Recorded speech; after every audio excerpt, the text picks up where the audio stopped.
है guys, once again I welcome all of you on our channel learning terminal.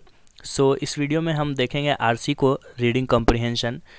आपके verbal का जो section होता है किसी भी एग्जामिनेशन में आजकल, उसमें ये आपको पूछा जाता है। ठीक है, आरसी आरसी बेसिकली क्या होता है, आपको एक पैसेज दिया होता है, बेस्ड अपॉन दैट पैसेज कुछ क्वेश्चंस पूछे होते हैं और उसको आपको आंसर करना होता है। ठीक है, तो आप देखोगे आरसी कैट में पूछा जाता है, एसएससी सीजीएल में, बैंक पीओ में, या फिर आपके जो एमबीए एंट्रेंसेस है, या फिर आपके एएमयू और जेएमआई का, तो वहाँ भी आपके एमबीए एंट्रेंसेस में जो है ये आरसी पूछा जाता है। इसके अलावा जितने भी एमबीए एंट्रेंसेस होते हैं उसमें सब में आरसी तो रहता ही रहता है। ठीक है, तो देखो बच्चों का बहुत बड़ा ये प्रॉब्लम होता है कि बच्चे आरसी देख के ना घबरा जाते हैं, और बड़े आरसी होते हैं तो उसको देखकर बच्चे सोचने लगते हैं टाइम ज़्यादा लग जाएगा, तो वो छोड़ देते हैं।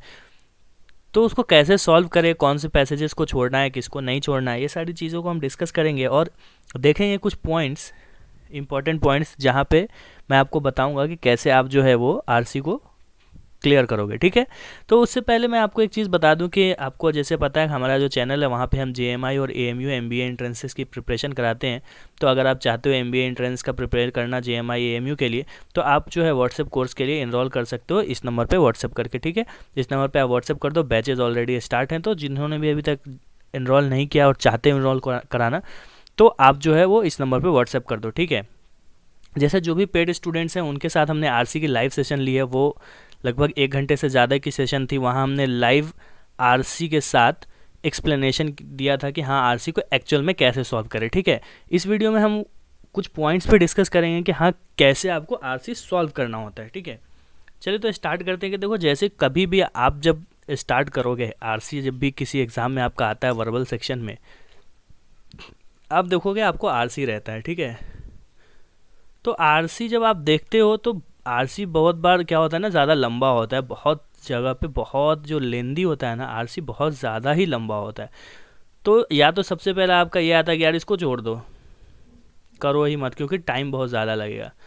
आप ये समझो कि एक आरसी को करने के बाद, अगर एक आरसी में आपके 5 क्वेश्चंस होते हैं, ये चीज़ आप ध्यान दो कि अगर आपने एक आरसी को डिकोड कर लिया तो आप जो है 5 क्वेश्चन के लिए एलिजिबल हो। 5 क्वेश्चन कर पाओगे। अगर इस 5 में से आपने 3 भी सही किए और आपने यहाँ लगभग 7-8 मिनट में बना लिया, तो ये विन विन सिचुएशन है। ठीक है, अगर आपने 5-6-7 मिनट में बना लिया तो सही है आपके लिए, इसमें कोई गलत बात नहीं है। ठीक है, अब हम देखेंगे कि यार इसको बनाएंगे कैसे। सबसे पहले देखो वही पुराना फॉर्मूला कि जब भी आपको आरसी दिखे, देखो पहले तो एग्ज़ाम में कुछ आरसी होंगे 1 2 3 4, तो आप पहले अगर अपने अपने हिसाब से देख लो। किसी को अगर लेंथ से घबराहट होती है कि लंबा आरसी है भाई मेरे को नहीं देखना, तो आप जो है शॉर्ट आरसी सेलेक्ट करो पहले। ठीक है, जो आपको कंफर्टेबल लगे, और जितने जल्दी जल्दी देखो आप एग्ज़ाम में जितना जल्दी क्वेश्चन सॉल्व करोगे स्टार्टिंग में, उतना ही ज़्यादा आपके पास बाद में जो है ना वो टाइम बचेगा। ठीक है, तो ये चीज़ें हमेशा ध्यान में रखो। तो आप कोई एक आरसी पिक करो और उसको बाद सबसे पहले उसको केयरफुली पढ़ो। अब बच्चे क्या करते हैं, आरसी को देखते हो और टाइम बचाने के लिए जल्दी जल्दी जल्दी जल्दी जल्दी जल्दी एकदम एकदम जल्दी जल्दी पढ़ने लगते हैं और ऊपर का कुछ समझ नहीं आता। ऐसा मत करो, आप स्लोली स्टार्ट करो। आप स्लोली मतलब ये नहीं कि कछुए की चाल में स्टार्ट करो, आप अंडरस्टैंडिंग लेके कि हाँ समझ में आ रहा हो आपको पैसेज, उस तरह से आप स्लोली स्टार्ट करो। स्लोली मतलब कि आराम से पढ़ना स्टार्ट करो।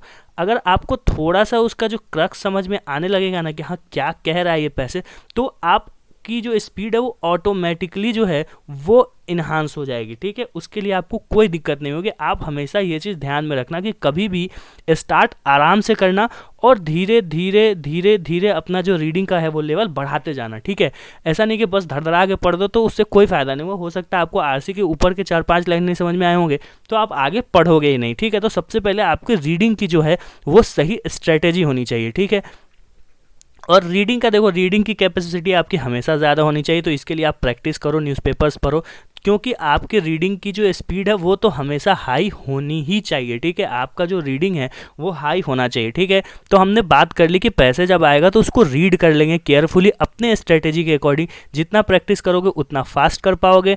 और हमको पढ़ना कैसे है, स्लो टू फास्ट। ठीक है, स्लो मतलब आराम से, ये नहीं कि बिल्कुल स्लो नहीं, स्लो टू फास्ट हम उसको पढ़ेंगे। ठीक है, इसके बाद बहुत केयरफुली पढ़ेंगे।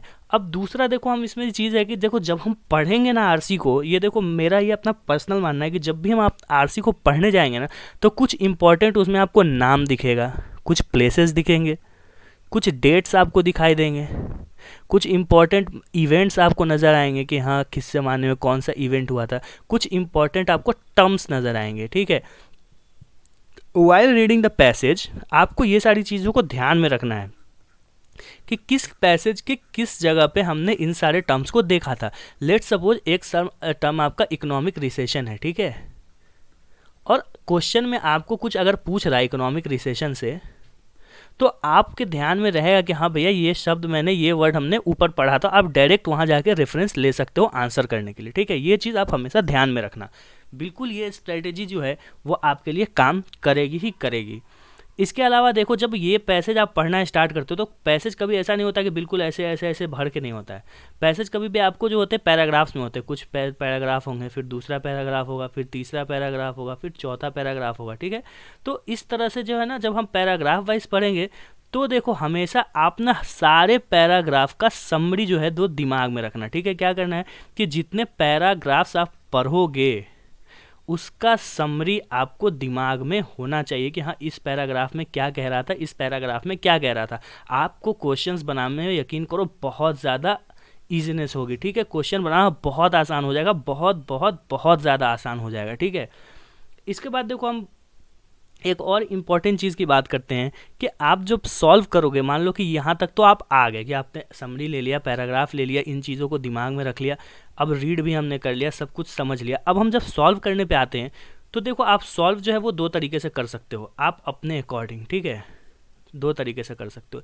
या तो आप जो है पैरा को पढ़ने के बाद क्वेश्चंस देख सकते हो जैसा हम ऊपर कर रहे थे, या फिर आप रीडिंग करने से पहले ही क्वेश्चन को देखकर तब पैरा की तरफ आ सकते हो, ठीक है। तो पहला आपकी स्ट्रेटेजी क्या होगी कि पहले पैराग्राफ पढ़ें फिर क्वेश्चन देखें, या फिर पहले एक क्वेश्चन देख लो आप। तो क्या होता है कि जब आप क्वेश्चन देखते हो, मान लो कि आपने क्वेश्चन में देखा इकोनॉमिक रिसेशन, तो जब आप पैसेज पढ़ रहे थे तो आपके ध्यान में था अरे हाँ एक क्वेश्चन में इकोनॉमिक रिसेशन था, तो आप वहाँ पे पेंसिल से या फिर पेन से अपने क्वेश्चन पेपर में या फिर अपने दिमाग में, अगर आप ऑफलाइन दे रहे हो तो पेंसिल से पाँके से उसको आप हाईलाइट कर सकते हो, या फिर ऑनलाइन दे रहे हो तो भी आपके पास एक पेन पेपर मिलेगा आपको जहाँ पे आप जो है रफ कर सकते हो। तो वहाँ पे आप डाल सकते हो कि हाँ पैसेज 3 में ये वर्ड हमने देखा, या फिर पैसेज 4 में हमने ये वर्ड देखा। तो बाद में आपको जो है वो रेफरेंस लेने में बहुत ज़्यादा आसानी होगी। तो आप दोनों मेथड ट्राई करो। मेरे लिए पर्सनली ये ज़्यादा सही रहता है, क्योंकि क्वेश्चन देख लो तो पढ़ने के टाइम जो है बहुत ज़्यादा आसानी हो जाती है आपको, ठीक है।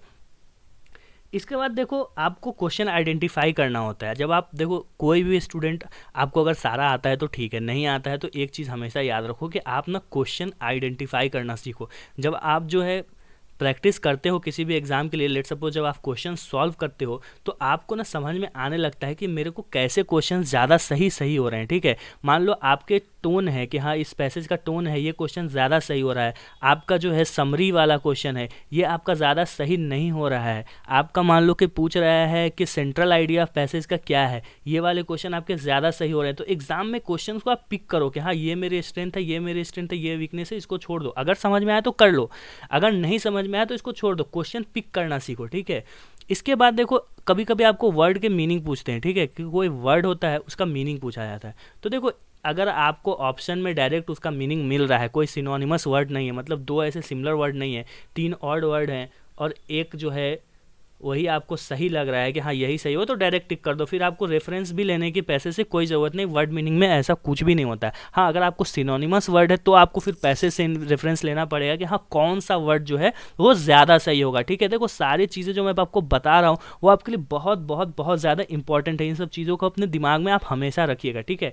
इसके बाद देखो एक बहुत ज़्यादा गोल्डन रूल ये समझो आप, ठीक है, कि जब भी आप पैसेज करके क्वेश्चन करते हो, ठीक है, तो जो क्वेश्चन आपको पूछ रहा है उसका जो आंसर है ना वो टोटली 100% वो आपका पैसेज पे ही बेस्ड होना चाहिए, ठीक है।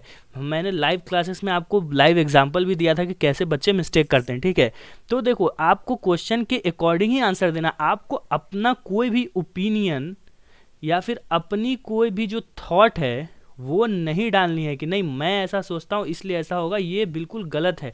अगर क्वेश्चन में ये पूछ रहा है कि पानी का कलर ब्लू है अकॉर्डिंग टू द पैसेज, तो आपको ब्लू ही लिखना पड़ेगा। ये नहीं कह रहे नहीं भैया वाटर तो कलरलेस है हम कलरलेस डालेंगे, नहीं। अगर पैसेज पे लेट सपोज आपको कह रहा है, कोई रेफरेंस दे रहा है, कोई पैसेज, मान लो कि किसी पैसेज में आपका जो है वो ऑथर कह रहा है कि मैं गया उधर ओशन के पास तो आई फाउंड के वाटर का जो कलर था दैट वाज ब्लू, ठीक है। तो आपको आंसर में ब्लू ही टिक करना है, ये नहीं कि अरे नहीं नहीं ये तो वाटर कलरलेस होता है तो मैं कलरलेस डालूंगा भाई, ऐसा नहीं है। आपको based upon the passage he answer करना है हमेशा, ये चीज़ आप अपने ध्यान में रखो, ठीक है। तो ये सारी चीज़ों को अपने ध्यान में जब तक नहीं रखोगे तब तक जो है ये आपका जो आरसी है वो सॉल्व नहीं होगा। अब एक बहुत इंपॉर्टेंट टिप जो है मैं आपको देता हूँ, ये देखो पिछले अभी मैंने जो 5-6 टिप्स आपको बताए हैं वो तो आपके लिए काम आएंगे ही आएंगे। एक मोस्ट इंपॉर्टेंट मैं अपनी तरफ से आपको टिप बताता हूँ कि जब बच्चे रीडिंग स्टार्ट करते हैं करना ना, तो उनको कुछ समझ आता है थोड़ा, और उसके बाद थोड़ी देर के बाद कुछ ऐसा वर्ड या फिर ऐसा सेंटेंस आ जाता है कि वो उनको समझ नहीं पड़ता और वो बच्चे घबरा जाते हैं वहाँ पे।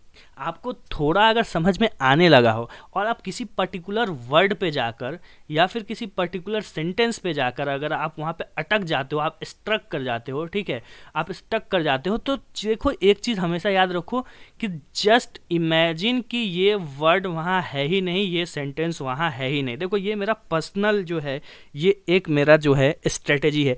आप भूल ही जाओ कि वो वर्ड वहाँ पे है और वो सेंटेंस वहाँ पे, आप बिल्कुल इस देखो अगर कोई टर्म है, कोई इंपॉर्टेंट डेट प्लेस है, तो उसको आप बस दिमाग में रख लो, अपने ब्रेन में रख लो, ताकि आप बस बाद में सॉल्व कर पाओ रेफरेंस लेके। लेकिन ऐसा कुछ वर्ड आ गया, कुछ मीनिंग आ गई, कोई सेंटेंस आ गया जिसका आपको कोई आइडिया नहीं लगा, तो बिल्कुल स्किप ही कर दो, पूरे पार्ट को स्किप कर दो, कोई फर्क नहीं पड़ेगा।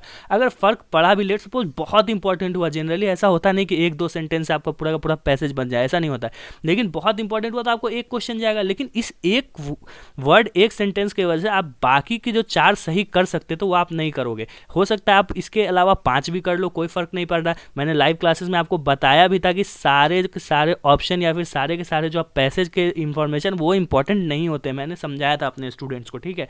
तो देखो अगर आप प्रिपेयर कर रहे हो JMI AMU MBA 2021 के लिए, ठीक है, तो आप जो है ना वो व्हाट्सएप कोर्स इनरोल कर लो एज सुन एज पॉसिबल। हमारा जो एक क्वांट का भी सेशन हमारा अभी हुआ है, तो हम अब धीरे धीरे जो है वहाँ भी तेज बढ़ेंगे, ठीक है। तो कुछ जो मैंने टिप्स आपको बताई, ये सारी टिप्स आप अपने ध्यान में रखो हमेशा, ये सारी चीज़ों को आप नोट कर लो, ठीक है। इससे क्या होगा, आपका जो है आरसी बनाने का जो तरीका है वो बिल्कुल चेंज हो जाएगा, आपकी स्पीड भी बढ़ेगी, दैट इज़ माई प्रॉमिस, ठीक है। तो इसको आप हमेशा अपने दिमाग में रखो और इसको यूज़ करो, ठीक है।